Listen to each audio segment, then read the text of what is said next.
ಹಾಲಿ ಸಿಎಂಗೂ corona, ಮಾಜಿ ಸಿಎಂಗೂ positive. ಯಾವ ಮಾತ್ರೆ ಕೊಡ್ತಾ ಇದ್ದಾರೆ, ಯಾವ ಇಂಜೆಕ್ಷನ್ ನೀಡ್ತಾ ಇದ್ದಾರೆ? ಭಯ ಬೇಡ, ಗುಣವಾಗ್ತಾ ಇದೆ ಕೊರೋನಾ.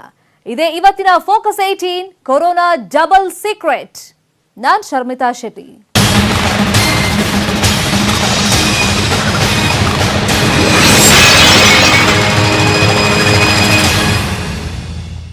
ಈ ಕೊರೋನಾ ಅನ್ನೋ ಕಣ್ಣಿಗೆ ಕಾಣದ ವೈರಸ್ ಯಾರನ್ನು ಬಿಡಲ್ಲ ಅನ್ನೋದಕ್ಕೆ ಇವತ್ತಿನ ಸ್ಟೋರಿಯೇ ಬೆಸ್ಟ್ ಎಕ್ಸಾಂಪಲ್. ಹೌದು, ಈಗ ಹಾಲಿ ಸಿಎಂಗೂ ಕೊರೋನಾ, ಮಾಜಿ ಸಿಎಂಗೂ ಕೊರೋನಾ ಅನ್ನೋ ಕಣ್ಣಿಗೆ ಕಾಣದ ವೈರಸ್ ದೇಹ ಹೊಕ್ಕಿದೆ. ಹಾಗಾದ್ರೆ ಈಗ ರಾಜ್ಯದ ಇಬ್ರು ಘಟಾನುಘಟಿ ನಾಯಕರಿಗೆ ಬಿಟ್ಟಿಲ್ಲ ಕೊರೋನಾ ಅಂದ್ರೆ ಇನ್ನು ಜನಸಾಮಾನ್ಯನ ಗತಿ ಏನು ಅಂತ ನೀವೇ ಯೋಚನೆ ಮಾಡಿ ನೋಡಿ. ಒಂದೇ ಆಸ್ಪತ್ರೆಯಲ್ಲಿ ಹಾಲಿ ಮಾಜಿ ಸಿಎಂಗಳಿಗೆ ಚಿಕಿತ್ಸೆ.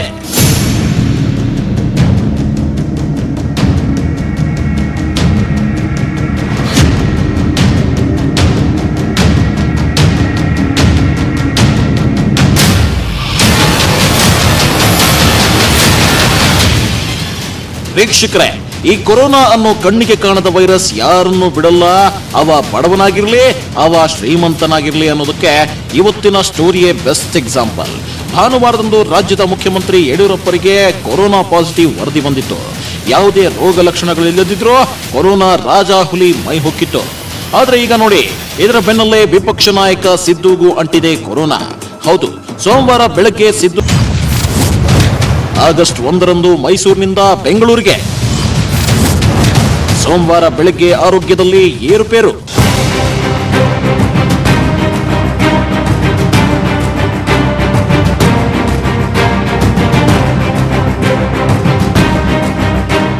ಹೌದು, ಪ್ರತಿಪಕ್ಷ ನಾಯಕ ಸಿದ್ದರಾಮಯ್ಯ ಸ್ವತಃ ಅವರೇ ಟ್ವೀಟ್ ಮಾಡಿ ತಮಗೆ ಕೋವಿಡ್-19 ಪಾಸಿಟಿವ್ ಇರೋದನ್ನ ದೃಢಪಡಿಸಿದ್ದಾರೆ.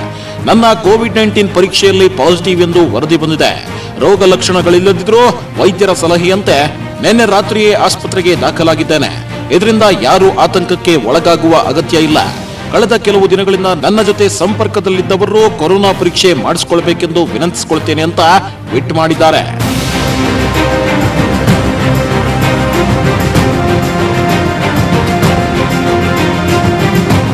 ಎಸ್, ಇನ್ನು ಸ್ವತಃ ವೈದ್ಯರು ಆಗಿರುವ ಸಿದ್ದರಾಮಯ್ಯ ಪುತ್ರ ಹಾಗೂ ಶಾಸಕ ಡಾಕ್ಟರ್ ಯತೀಂದ್ರ ಕೂಡ ಟ್ವೀಟ್ ಮಾಡಿ ತಮ್ಮ ತಂದೆ ಸಿದ್ದರಾಮಯ್ಯ ಅವರಿಗೆ ಕೋವಿಡ್-19 ಪಾಸಿಟಿವ್ ಇದೆ, ಆದುದರಿಂದ ಅವರ ಸಂಪರ್ಕಕ್ಕೆ ಬಂದವರು ಕ್ವಾರಂಟೈನ್ ಆಗಬೇಕೆಂದು ಮನವಿ ಮಾಡಿದ್ದಾರೆ. ಸಿದ್ದರಾಮಯ್ಯ ಅವರಿಗೆ ಕೋವಿಡ್-19 ಪಾಸಿಟಿವ್ ಬಂದಿರೋದ್ರಿಂದ ಅವರ ಕುಟುಂಬ ವರ್ಗದವರು, ಕಾಂಗ್ರೆಸ್ ನಾಯಕರು, ನ್ಯಾಯವಾದಿಗಳು ಆತಂಕಕ್ಕೆ ಒಳಗಾಗುವಂತಾಗಿದೆ.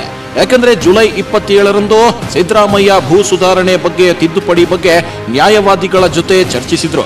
ಜುಲೈ 28ರಂದು ಕಾಂಗ್ರೆಸ್ ಹಿರಿಯ ನಾಯಕರ ಜೊತೆ ಸಭೆ ನಡೆಸಿದ್ರು. ಅಂದು ಪ್ರಜಾಪ್ರಭುತ್ವ ರಕ್ಷಿಸಿ, ಸಂವಿಧಾನ ಉಳಿಸಿ ಎಂಬ ಬೃಹತ್ ಪ್ರತಿಭಟನೆಯಲ್ಲೂ ಪಾಲ್ಗೊಂಡಿದ್ರು.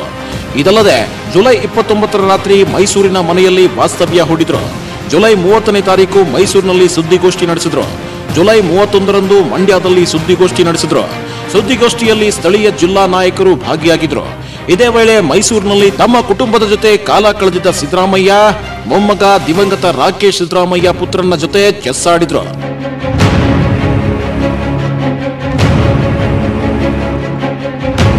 ಯೂರಿನರಿ ಇನ್ಫೆಕ್ಷನ್ ಹಿನ್ನೆಲೆಯಲ್ಲಿ ಮಾಜಿ ಮುಖ್ಯಮಂತ್ರಿ ಸಿದ್ದರಾಮಯ್ಯ ಅವರನ್ನ ಸೋಮವಾರ ಮಧ್ಯರಾತ್ರಿ 3:30ರ ಸುಮಾರಿಗೆ ನಗರದ ಮಣಿಪಾಲ್ ಆಸ್ಪತ್ರೆಗೆ ದಾಖಲಿಸಲಾಗಿತ್ತು. ಆಸ್ಪತ್ರೆಗೆ ದಾಖಲಾಗ್ತಿದ್ದಂತೆ ಕೋವಿಡ್-19 ಪರೀಕ್ಷೆ ಮಾಡಲಾಗಿತ್ತು. ಸದ್ಯ ಕೋವಿಡ್-19 ಪರೀಕ್ಷೆ ವರದಿ ಬಂದಿದ್ದು ಪಾಸಿಟಿವ್ ಇರೋದು ದೃಢಪಟ್ಟಿದೆ. ಮಣಿಪಾಲ್ ಆಸ್ಪತ್ರೆಯಲ್ಲಿ ಮಾಜಿ ಮತ್ತು ಹಾಲಿ ಮುಖ್ಯಮಂತ್ರಿಗಳಿಬ್ಬರಿಗೂ ಒಂದೇ ಮಹಡಿಯಲ್ಲಿ ಚಿಕಿತ್ಸೆ ನೀಡಲಾಗ್ತಿದೆ. ಮಹಡಿಯ ಎಡಭಾಗದ ವಾರ್ಡ್ನಲ್ಲಿ ಸಿದ್ದರಾಮಯ್ಯ ಮತ್ತು ಬಲಭಾಗದ ವಾರ್ಡ್ನಲ್ಲಿ ಯಡಿಯೂರಪ್ಪ ಇದ್ದಾರೆ. ಇಬ್ಬರಿಗೂ ವಿಶೇಷ ವಾರ್ಡ್ ಕಲ್ಪಿಸಲಾಗಿದೆ. ಇಬ್ಬರಿಗೂ ಓದಲು ಪೇಪರ್ ಹಾಗೂ ವಾಕಿಂಗ್ ವ್ಯವಸ್ಥೆ ಮಾಡಲಾಗಿದೆ ಅಂತ ತಿಳಿದು ಬಂದಿದೆ.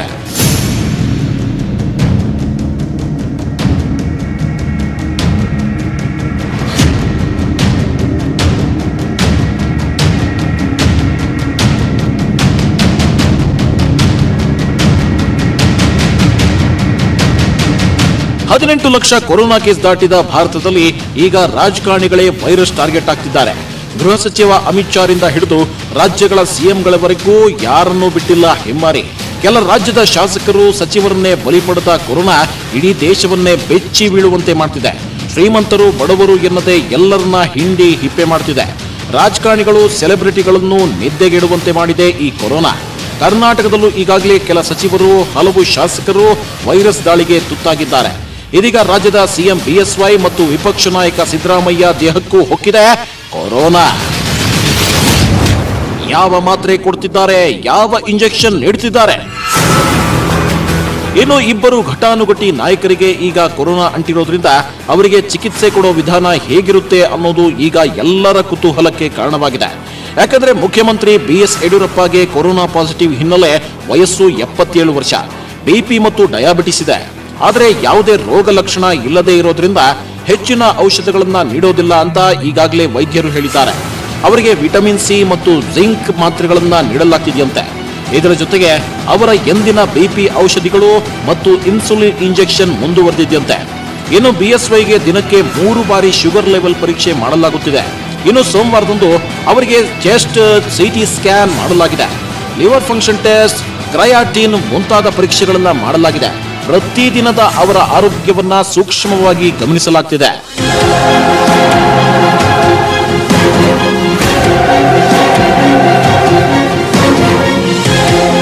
ಇನ್ನು ವಿಪಕ್ಷ ನಾಯಕ ಸಿದ್ದರಾಮಯ್ಯನವರಿಗೆ ಯಾವೆಲ್ಲ ರೀತಿ ಕೊರೋನಾ ಚಿಕಿತ್ಸೆ ನೀಡಲಾಗ್ತಿದೆ ಅಂತ ನೋಡೋದಾದ್ರೆ, ಸಿದ್ದುಗೆ ಯೂರಿನರಿ ಇನ್ಫೆಕ್ಷನ್ ಹಿನ್ನೆಲೆ ಅವರಿಗೆ ಅದಕ್ಕೆ ಸಂಬಂಧಿಸಿದ ಪರೀಕ್ಷೆಗಳನ್ನ ಮಾಡಲಾಗ್ತಿದೆ.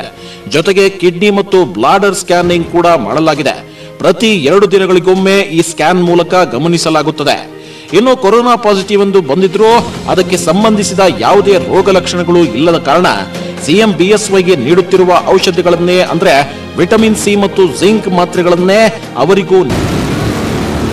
ಇನ್ನು ಹಾಲಿ ಮತ್ತು ಮಾಜಿ ಸಿಎಂಗಳಿಬ್ಬರಿಗೆ ಕೊರೋನಾ ದೃಢವಾಗಿರೋದ್ರಿಂದ ಆರೋಗ್ಯ ಸಚಿವ ಶ್ರೀರಾಮುಲು ಮಣಿಪಾಲ್ ಆಸ್ಪತ್ರೆಗೆ ಭೇಟಿ ನೀಡಿದ್ದಾರೆ. ಮುಖ್ಯಮಂತ್ರಿ ಯಡಿಯೂರಪ್ಪ, ಮಾಜಿ ಮುಖ್ಯಮಂತ್ರಿ ಸಿದ್ದರಾಮಯ್ಯ ಮತ್ತು ಜನಸಾಮಾನ್ಯರಿಗೆ ನೀಡುತ್ತಿರುವ ಚಿಕಿತ್ಸೆ ಬಗ್ಗೆ ವೈದ್ಯರ ಜೊತೆ ಚರ್ಚೆ ಮಾಡಿದ್ದಾರೆ. ಸುದೀರ್ಘ ಚರ್ಚೆಗಳ ನಂತರ ಮಾಧ್ಯಮಗಳೊಂದಿಗೆ ಮಾತನಾಡಿದ ಆರೋಗ್ಯ ಸಚಿವರು ಹೇಳಿದ್ದೇನು ಗೊತ್ತಾ? ನೀವೇ ನೋಡಿ. ಸಿದ್ದರಾಮಯ್ಯನವರು ನಾನು ಅವರ ಆರೋಗ್ಯ ವಿಚಾರದಲ್ಲಿ, ಕೋವಿಡ್-19 ವಿಚಾರದಲ್ಲಿ ಡಾಕ್ಟರ್ಗಳ ಹತ್ರ ಸುದೀರ್ಘವಾಗಿ ಚರ್ಚೆಯನ್ನು ಕೂಡ ಮಾಡಿದ್ದೇನೆ. ಅವ್ರಿಗೆ ಫೀವರ್, ಟೆಂಪರೇಚರ್ ಜಾಸ್ತಿ ಇದೆ.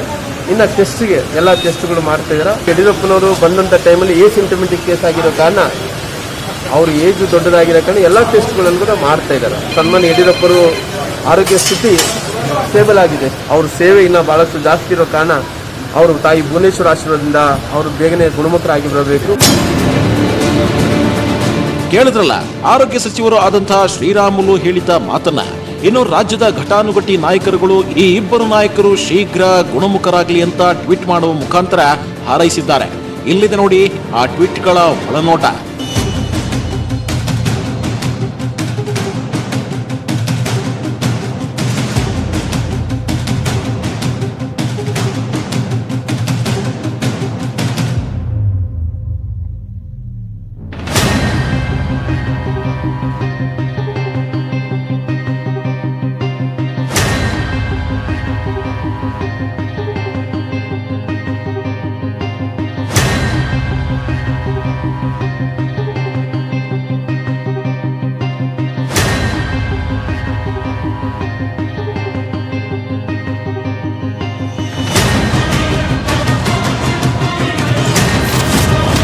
Corona ಗೆಲ್ಲೋಕೆ ದಿನಚರಿಯನ್ನೇ ಬದಲಿಸಿದ್ರ CM. ಮುಖ್ಯಮಂತ್ರಿ ಯಡಿಯೂರಪ್ಪ ದೇಹಕ್ಕೂ ವೈರಸ್ ಹೊಕ್ಕಿರೋದ್ರಿಂದ ಸಿಎಂ ಬಿಎಸ್ವೈ ಜೊತೆಗಿದ್ದ ಮಕ್ಕಳಿಗೂ ಕೊರೋನಾ ಪಾಸಿಟಿವ್ ಬಂದಿತ್ತು. ಕಾವೇರಿ ನಿವಾಸದಲ್ಲಿ ಕೆಲಸ ಮಾಡ್ತಿದ್ದ ಹಲವರಿಗೆ ಪಾಸಿಟಿವ್ ಬಂದು ಆಸ್ಪತ್ರೆ ಸೇರಿದ್ದಾರೆ. ಸ್ವತಃ ಸಿಎಂ ಯಡಿಯೂರಪ್ಪನವರೇ ಕೊರೋನಾ ಸೋಂಕಿತರಾಗಿದ್ದ ಸಮಾಚಾರ ಇಡೀ ರಾಜ್ಯಕ್ಕೆ ಶಾಕ್ ಕೊಟ್ಟಿದೆ. ಎಸ್, ಕೊರೋನಾ ಸಿಎಂ ಬಿಎಸ್ವೈಗೆ ಅಟ್ಕಾಯಿಸಿಕೊಂಡಿರೋದು ನಿಜಕ್ಕೂ ಅಚ್ಚರಿ. ಯಾಕಂದ್ರೆ ಸಿಎಂ ಬಿಎಸ್ವೈ ಎಲ್ಲೇ ಹೋದ್ರು, ಯಾರನ್ನೇ ಭೇಟಿಯಾದ್ರೂ, ಎಷ್ಟೇ ಆತ್ಮೀಯರೇ ಎದುರಾದ್ರೂ ಸಾಮಾಜಿಕ ಅಂತರ ಮರ್ತಿರ್ಲಿಲ್ಲ. ಮಾಸ್ಕ್ ಹಾಕೋದನ್ನ ತಪ್ಪಿಸಿರ್ಲಿಲ್ಲ. ಕೈಗೆ ಆಗಾಗ್ಗೆ ಸ್ಯಾನಿಟೈಸ್ ಹಾಕೊಳ್ಳೋದನ್ನ ಅಭ್ಯಾಸ ಮಾಡ್ಕೊಂಡಿದ್ರು. ಕೊರೋನಾ ಹಾವಳಿ ರಾಜ್ಯದಲ್ಲಿ ಹೆಚ್ಚಾಗ್ತಿದ್ದಂತೆ ಬಿಎಸ್ವೈ ಆಹಾರದಲ್ಲೂ ಬದಲಾವಣೆ ಆಗಿತ್ತು. ಕೊರೋನಾ ವೈರಸ್ ಗೆಲ್ಲೋಕೆ ಪೂರಕವಾದ ಆಹಾರ ಹಾಗೂ ಎಲ್ಲಾ ರೀತಿಯ ಮುನ್ನೆಚ್ಚರಿಕೆ ವಹಿಸಿ ದೇಹವನ್ನ ಕೊರೋನಾ ಯುದ್ಧಕ್ಕೆ ಸಜ್ಜಾಗಿಸಿದ್ರು. ಹೀಗೆ ಇಷ್ಟೆಲ್ಲ ಎಚ್ಚರಿಕೆ, ಇಷ್ಟೆಲ್ಲ ಪೂರ್ವ ಸಿದ್ಧತೆ, ಇಷ್ಟೆಲ್ಲ ಕಟ್ಟುನಿಟ್ಟಿನ ಪಥ್ಯ ಮಾಡ್ತಿದ್ರು ಸಿಎಂ ಯಡಿಯೂರಪ್ಪನವರಿಗೆ ಕೊರೋನಾ ಅಂಟಿದೆ. ಮಾರ್ಚ್ ತಿಂಗಳಿನಿಂದ ವಾರಕ್ಕೊಮ್ಮೆ ಕೊರೋನಾ ಪರೀಕ್ಷೆ, ಪ್ರತಿ ವಾರ ಆರೋಗ್ಯ ತಪಾಸಣೆ ಜೊತೆ ಕೊರೋನಾ ಟೆಸ್ಟ್. ಕೊರೋನಾದ ಯಾವ ಗುಣಲಕ್ಷಣಗಳು ಇರಲಿಲ್ಲ ಸಿಎಂಗೆ.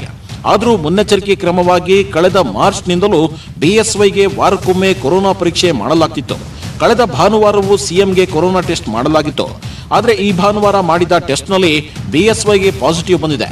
ಕೊರೋನಾ ಪಾಸಿಟಿವ್ ಬರ್ತಿದ್ದಂತೆ ವೈದ್ಯರು ಆಸ್ಪತ್ರೆಗೆ ದಾಖಲಾಗುವಂತೆ ಸೂಚಿಸುತ್ತಾರೆ.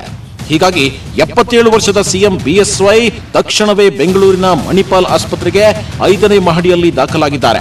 ಸಿಎಂ ಆಸ್ಪತ್ರೆಯಲ್ಲಿ ಚಿಕಿತ್ಸೆ ಪಡೆಯುತ್ತಿರುವ ಪಕ್ಕದ ಕೊಠಡಿಯಲ್ಲೇ ಪಾಸಿಟಿವ್ ಬಂದಿರುವ ಮಗಳು ಪದ್ಮಾವತಿ ಕೂಡ ಚಿಕಿತ್ಸೆ ಪಡೆಯುತ್ತಿದ್ದಾರೆ. ಆಸ್ಪತ್ರೆ ಸುತ್ತ ಬಿಗಿ ಪೊಲೀಸ್ ಬಂದೋಬಸ್ತ್ ಮಾಡಲಾಗಿದ್ದು ಬಿಎಸ್ವೈ ಆರೋಗ್ಯ ಮತ್ತು ರಕ್ಷಣೆಗೆ ಒತ್ತು ನೀಡಲಾಗಿದೆ.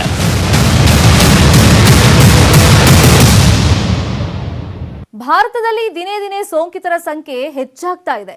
ಈಗಾಗಲೇ 19 ಲಕ್ಷ ಗಡಿ ದಾಟೋದಕ್ಕೆ ದಾಪುಗಾಲ್ ಹಾಕ್ತಾ ಇದೆ. ಇದರ ಮಧ್ಯದಲ್ಲಿ ಐಸಿಎಂಆರ್ ಅದೊಂದು ಸಂಶಯವೊಂದನ್ನು ವ್ಯಕ್ತಪಡಿಸಿದೆ. ಏನದು ಸಂಶಯ ಹೇಳ್ತೀವಿ, ಬ್ರೇಕ್. ವೈರಸ್ ಸೋಂಕಿನ 2ನೇ ತರಂಗ ಭಾರತದಲ್ಲಿ ಕಾಣಿಸುತ್ತಿದೆಯೇ ಎಂಬುದು ಇನ್ನೂ ಸ್ಪಷ್ಟವಾಗಿಲ್ಲ. ಭಾರತೀಯ ವೈದ್ಯಕೀಯ ಸಂಶೋಧನಾ ಮಂಡಳಿ ಐಸಿಎಂಆರ್ ಮುಖ್ಯಸ್ಥರು ಕೊರೋನಾ ಸಾಂಕ್ರಾಮಿಕ ರೋಗದ 2ನೇ ತರಂಗ ಭಾರತದಲ್ಲಿ ಕಾಣಿಸುತ್ತಿದೆಯೇ ಎಂದು ಊಹಿಸುವುದು ಕಷ್ಟ ಅಂತ ಕೂಡ ಹೇಳಿದ್ದಾರೆ. ಇನ್ನು ದೇಶದ ವಿಭಿನ್ನ ಭೌಗೋಳಿಕ ಪರಿಸ್ಥಿತಿಗಳಿಂದಾಗಿ ಕಾಲಕಾಲಕ್ಕೆ ಸಣ್ಣ ಪ್ರಮಾಣದ ಸೋಂಕನ್ನ ಕಾಣಬಹುದು. ಪರಿಸ್ಥಿತಿ ಬಹಳ ವೇಗವಾಗಿ ಬದಲಾಗ್ತಿದೆ. ಪ್ರಪಂಚದಾದ್ಯಂತ ವಿವಿಧ ಭೌಗೋಳಿಕ ಪ್ರದೇಶಗಳಲ್ಲಿ ಸೋಂಕು ಮತ್ತು ಮರಣದಲ್ಲಿ ಸಾಕಷ್ಟು ವ್ಯತ್ಯಾಸಗಳಿವೆ ಅಂತ ಹೇಳಿದ್ದಾರೆ.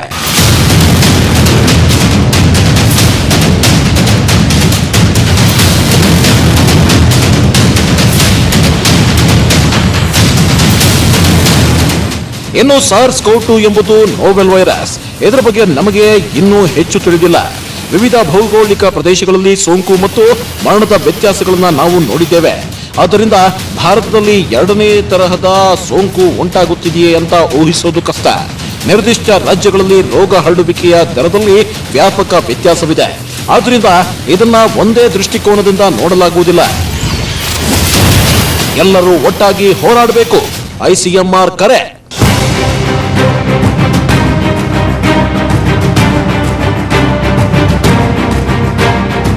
ಕೊರೋನಾ ಬಹಳ ದೊಡ್ಡ ಸವಾಲು ಮತ್ತು ಅದನ್ನ ಎದುರಿಸಲು ಎಲ್ಲಾ ನಾಗರಿಕರು ಸಹಕರಿಸಬೇಕಾಗಿದೆ. ಜಂಟಿಯಾಗಿ ಮಾತ್ರ ನಾವು ಅದನ್ನ ದೃಢವಾಗಿ ಎದುರಿಸಬಹುದು. ಭೌಗೋಳಿಕ ಪರಿಸ್ಥಿತಿಗಳಿಂದಾಗಿ ಕೊರೋನಾದ ಸಣ್ಣ ಅಲೆಗಳನ್ನ ಕಾಣಬಹುದು ಅಂತ ಐಸಿಎಂಆರ್ ಮುಖ್ಯಸ್ಥ ಡಾಕ್ಟರ್ ಭಾರ್ಗವ್ ಹೇಳಿದ್ರು. ನಾವು ಪರಿಸ್ಥಿತಿಯನ್ನ ನಿರಂತರವಾಗಿ ಮೇಲ್ವಿಚಾರಣೆ ಮಾಡ್ತಿದ್ದೇವೆ.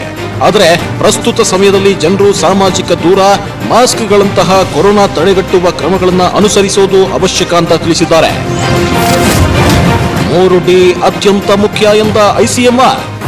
ಕೊರೋನಾಗೆ ಸಂಬಂಧಿಸಿದ ಭವಿಷ್ಯದ ಬೆದರಿಕೆಗಳನ್ನ ಐಸಿಎಂಆರ್ ಹೇಗೆ ಎದುರಿಸಲಿದೆ ಅಂತ ಕೇಳಿದಾಗ ಆಗ್ನೇಯ ಏಷ್ಯಾದ 10 ದೇಶಗಳೊಂದಿಗೆ ಸಹಯೋಗದ ಸಂಶೋಧನೆಗೆ ಐಸಿಎಂಆರ್ ಈಗಾಗಲೇ ಸಾಮಾನ್ಯ ವೇದಿಕೆಯನ್ನ ಸಿದ್ಧಪಡಿಸಿದೆ. ನಿಫಾ, ಜಿಕಾ ಮುಂತಾದ ಕಾಯಿಲೆಗಳನ್ನ ಎದುರಿಸುವಲ್ಲಿ ನಾವು ಮುಂಚೂಣಿಯಲ್ಲಿದ್ದೇವೆ.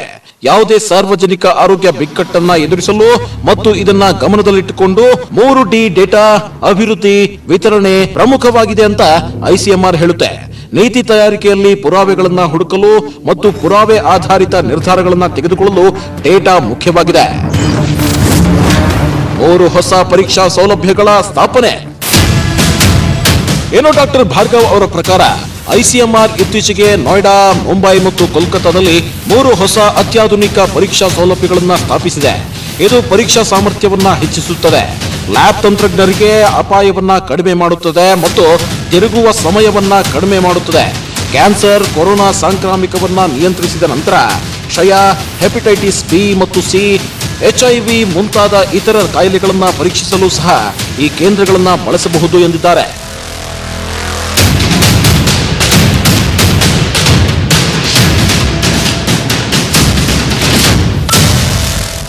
ಇನ್ನು ಕೊರೋನಾವನ್ನ ಕೊಲ್ಲೋದಕ್ಕೆ ಅದೊಂದು ದೇಶ ಅದರ ವೀಕ್ನೆಸ್ ಏನು ಅನ್ನೋದನ್ನ ಪತ್ತೆ ಹಚ್ಚಿದೆಯಂತೆ. ಏನದು ಕೊರೋನಾ ವೀಕ್ನೆಸ್ ಅಂದ್ರ ಹೇಳ್ತೀವಿ, ಬ್ರೇಕ್ ಆದ್ಮೇಲೆ. ಪತ್ತೆ ಹಚ್ಚುವಲ್ಲಿ ತಲ್ಲೀನವಾಗಿದೆ. ರಷ್ಯಾ ತಜ್ಞರ ತಂಡ ಬಹುಬೇಗನೆ ಕೊರೋನಾ ವೈರಸ್ಗೆ ಔಷಧಿ ಕಂಡು ಹಿಡಿಯಲಾಗಿದೆ ಅಂತ ಘೋಷಿಸಿತ್ತು. ಇದೀಗ ರಷ್ಯಾ ಮತ್ತೊಂದು ಪ್ರಮುಖ ಅಂಶವನ್ನ ಬಯಲು ಮಾಡಿದೆ. ಕೊರೋನಾ ವೈರಸ್ಗೆ ಶುಚಿಯಾದ ನೀರೇ ಮದ್ದು ಎಂದಿದೆ. ಎಸ್, ರಷ್ಯಾದ vector state research centre of virology ಹಾಗೂ ಬಯೋಟೆಕ್ನಾಲಜಿ ಇದೀಗ ಕೊರೋನಾ ವೈರಸ್ ವಿರುದ್ಧ ಹೋರಾಡಲು ಪರಿಣಾಮಕಾರಿಯಾದ ವಿಧಾನವನ್ನ ಕಂಡುಹಿಡಿದಿದೆ. ಈ ಸಂಸ್ಥೆ ನೀಡಿದ ಅಧ್ಯಯನ ವರದಿ ಪ್ರಕಾರ ಶುಚಿಯಾದ ನೀರು ಕೊರೋನಾ ವೈರಸ್ ತಡೆಯಲು ಸಹಕಾರಿಯಾಗಿದೆ ಎಂದಿದೆ. ಹೌದು, ವೆಕ್ಟರ್ ಸ್ಟೇಟ್ ರಿಸರ್ಚ್ ಸೆಂಟರ್ ನಡೆಸಿದ ಅಧ್ಯಯನದಲ್ಲಿ ಶುಚಿಯಾದ ಹಾಗೂ ಉಗುರು ಬೆಚ್ಚಗಿನ ನೀರಿನಲ್ಲಿ ಕೊರೋನಾ ವೈರಸ್ 25 ಗಂಟೆಯಲ್ಲಿ 90% ವೈರಸ್ ನಾಶವಾಗಲಿದೆ. ಇನ್ನು 72 ಗಂಟೆಯಲ್ಲಿ 99.9% ವೈರಸ್ ನಾಶವಾಗಲಿದೆಯಂತೆ. ಇನ್ನು ಬಿಸಿಯಾದ ನೀರಿನಲ್ಲಿ ಕೊರೋನಾ ವೈರಸ್ ಕ್ಷಣಾರ್ಧದಲ್ಲೇ ಸಾಯುತ್ತದೆ ಅಂತ ವರದಿ ಹೇಳಿದೆ.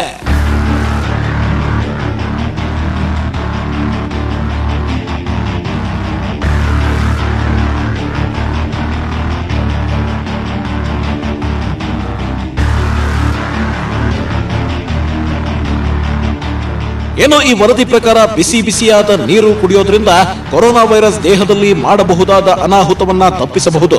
ಇಷ್ಟೇ ಅಲ್ಲ, ಕ್ಲೋರಿನೇಟೆಡ್ ನೀರು ಹಾಗೂ ಸಮುದ್ರದ ನೀರಿನಲ್ಲೂ ಕೊರೋನಾ ವೈರಸ್ ಸಾಯುತ್ತಿದೆ ಅಂದಿದೆ. ಅಧ್ಯಯನ ಹೇಳಿದ ಪ್ರಮುಖ ಅಂಶಗಳಲ್ಲಿ ಬಿಸಿ ನೀರನ್ನ ಸೇವಿಸುತ್ತಾ ಇದ್ರೆ ಕೊರೋನಾ ವೈರಸ್ ಅನ್ನ ನಾಶ ಮಾಡಿ ಆರೋಗ್ಯ ಕಾಪಾಡಿಕೊಳ್ಳಬಹುದು ಅಂತ ವರದಿ ಮಾಡಿದೆ.